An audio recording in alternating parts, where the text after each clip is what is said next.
Olá, meus queridos e minhas queridas, tudo bem? Hoje nós começamos com a nossa disciplina de patologia, tá ok? Para esse dia, então, para essa aula, nós vamos estudar sobre a introdução à patologia, né? E os métodos de estudos em patologia. Tranquilo? Vamos lá?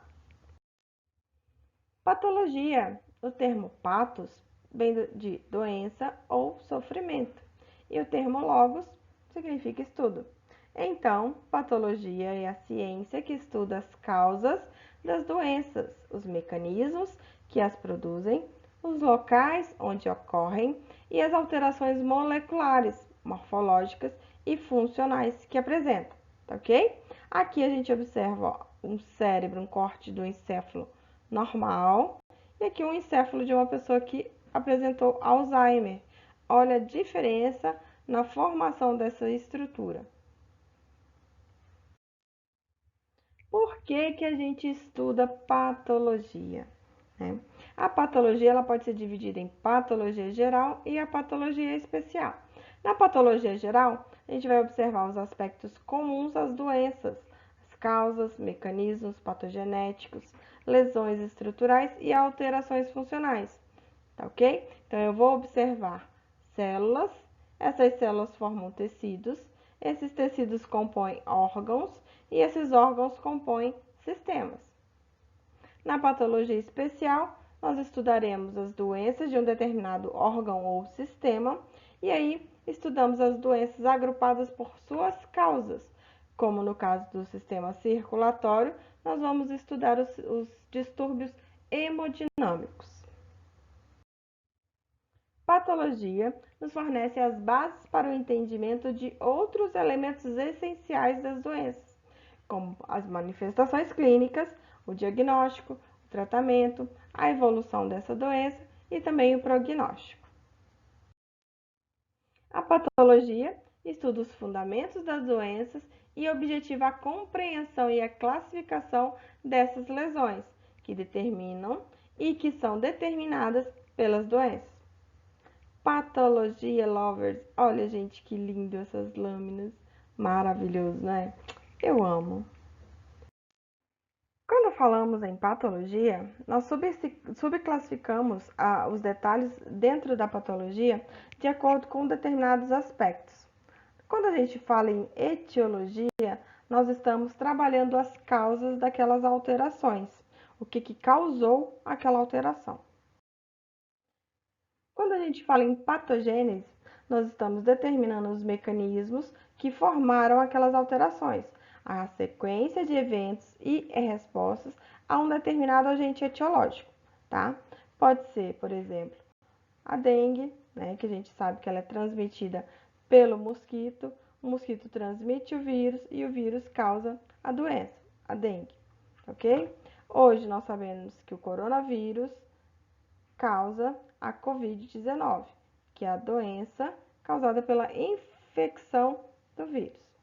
E aqui, processos patológicos também ocasionados por infecção de bactérias em uma determinada célula. Quando falamos em morfopatologia, estamos relacionando as alterações estruturais nas células e tecidos que caracterizam as doenças e levam ao diagnóstico. No caso da morfopatologia, nós subdividimos isso em anatomia patológica, que é aquela macroscópica, e a histopatologia, que é a microscópica. Na anatomopatologia, ou anatomia patológica, é uma especialidade exclusivamente médica, tá? E aí os médicos vão analisar as alterações causadas pelas doenças nas células e nos tecidos. Nesse processo, vai definir a natureza da lesão, vai avaliar as margens da peça cirúrgica, a peça removida durante a cirurgia, e vai avaliar a qualidade e a quantidade de amostra que chegou para ser realizado o diagnóstico. Então, imagina aqui, foi feita uma cirurgia de apendicite, foi removido o apêndice, esse material chegou para o médico patologista para que ele processe esse material. Vamos ver cada uma dessas etapas.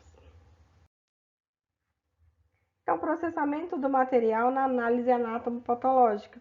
Primeira parte é a análise macroscópica. É uma avaliação da peça cirúrgica observando as características. Quais características? As medidas, a forma, coloração e a consistência. Então, a gente sabe como é uma peça normal e como é uma peça alterada. Quando essa estrutura é removida cirurgicamente, primeira coisa, o médico tem que avaliar isso macroscopicamente, tem que visualizar e dizer quais as alterações observadas aí nesse processo, tá? Então, toma-se a medida, vê se a coloração, a forma, a consistência, faz uma incisão inicial para observar aí alterações nessas superfícies, tá ok? Então, descrição das camadas, dos órgãos e outros achados anormais nessa peça cirúrgica.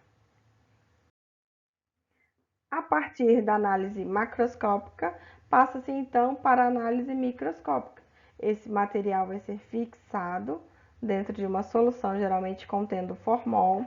Esse material fixado depois passa por cortes, tá? Passa por processamentos de desidratação em banhos de álcool. Depois uma diafanização, que é a remoção do tecido. Infiltração em parafina para a formação de um bloco de parafina contendo aqui no meio a amostra cirúrgica. Depois esse bloco ele é cortado no micrótomo, que faz esses cortes mais finos que um fio de cabelo para serem colocados nas lâminas do microscópio para que a gente possa analisar. Antes disso, esse material ele é colorido, geralmente com eosina e hematoxilina, que deixam aquela coloração rosa e arroxeada. Esse material, então, depois ele é fixado entre lâmina e lamínula, e aí sim o patologista vai avaliar a formação desse tecido estrutural, né? Vai observar a estrutura, a coloração, a morfologia daquelas células que compõem o determinado tecido. Na histopatologia, então, é o processo já avaliado pelo microscópio.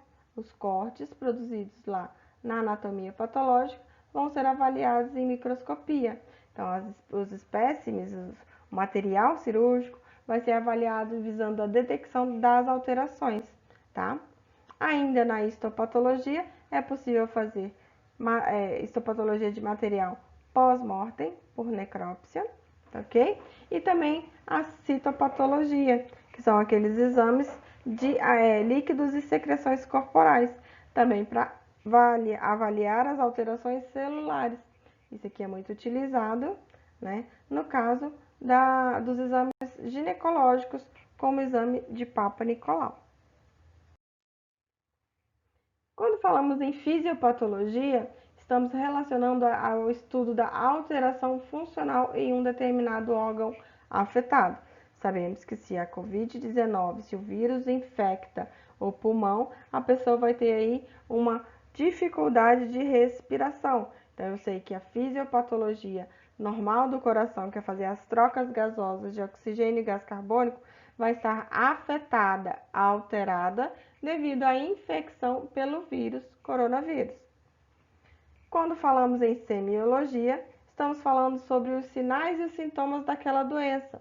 Qual é o significado clínico que isso apresenta?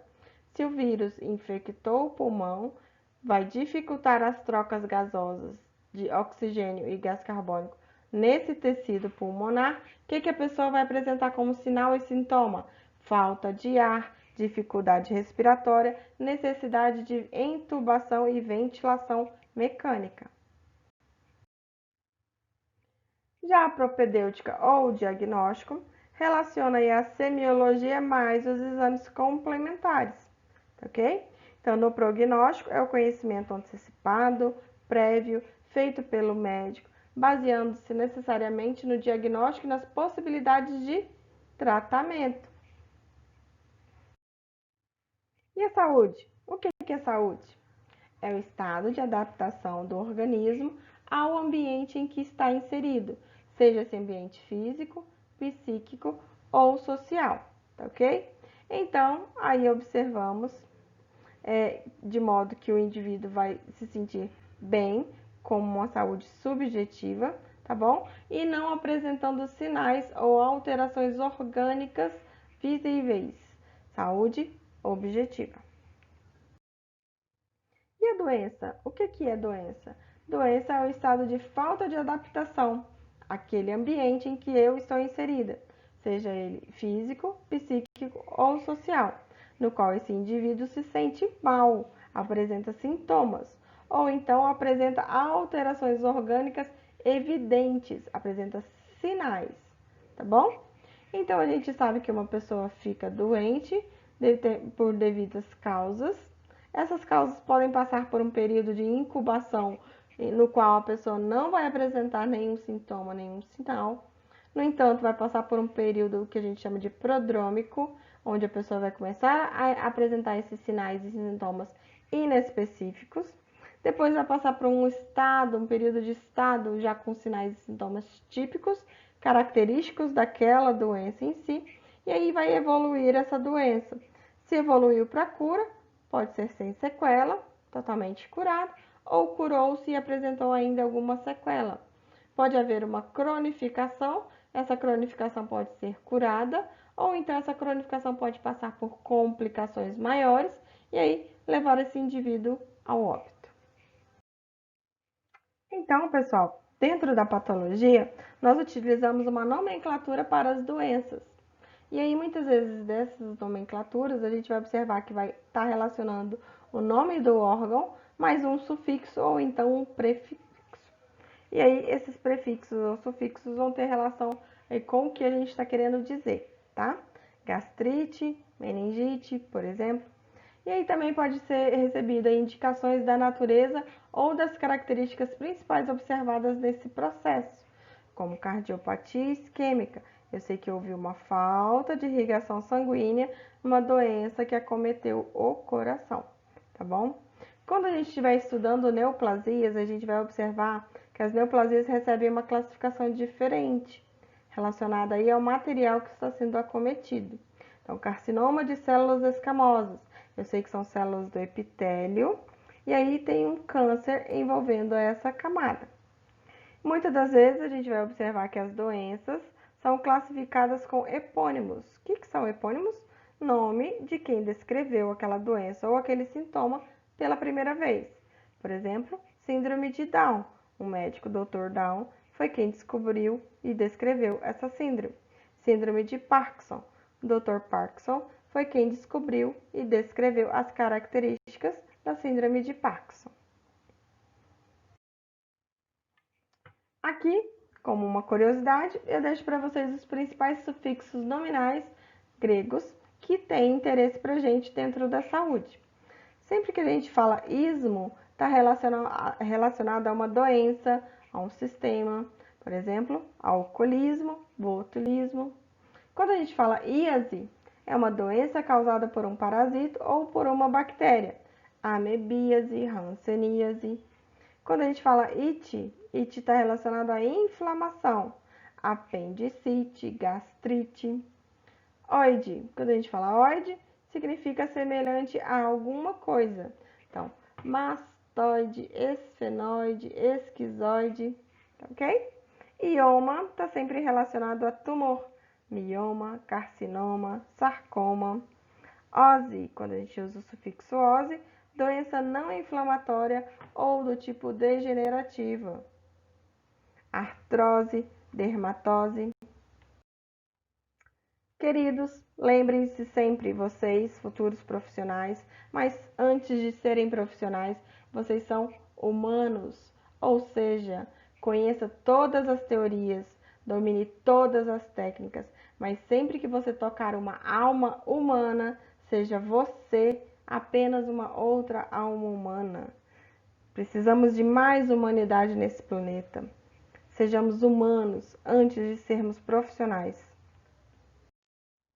Deixo aqui para vocês as referências utilizadas na construção dessa aula. Lembrando que principalmente utilizo Bogliolo Patologia Geral, tá ok? E algumas informações aí do Robbins em fundamentos de patologia também, tá bom? Qualquer dúvida, entre em contato comigo pelo e-mail ou WhatsApp e nos encontramos na próxima aula. Beijo, galera!